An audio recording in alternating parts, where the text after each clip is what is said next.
Pemirsa, Indonesia menjadi salah satu negara minim hak paten. Padahal salah satu indikator kemajuan bangsa adalah kuantitas hak paten yang dimiliki.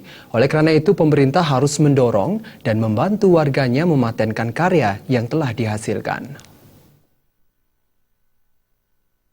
Kuantitas hak paten produk Indonesia di lembaga internasional masih minim. Bangsa Indonesia belum banyak mengantarkan produk-produk dalam negeri yang inovatif untuk diakui masyarakat internasional dan bersaing di era keterbukaan. Menurut Rektor UNUD, Profesor Ketut Swastika, produk dalam negeri tidak dapat dipandang sebelah mata.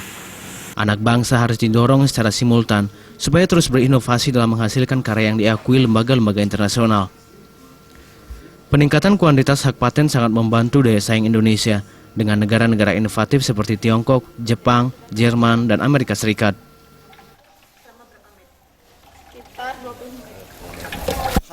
Hak intelektual, hak ilmiah itu Indonesia kan kecil sekali, bahkan dibandingkan Singapura yang penduduknya cuma 3 juta, jauh lebih banyak patennya dibanding Indonesia yang penduduknya 250 juta gitu.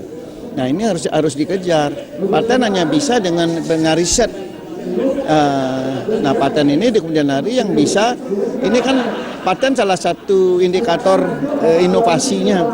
Jadi kalau makin banyak paten, jadi berarti makin banyak karena paten itu kan hal yang baru, Nah, ini makin banyak paten, ini nanti salah satu indikator bahwa apakah masyarakat kita, terutama masyarakat ilmiah kita, sudah inovasi apa tidak. Itu salah satu ukuran nanti.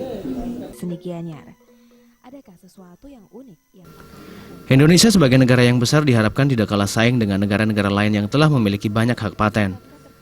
Alit Putra,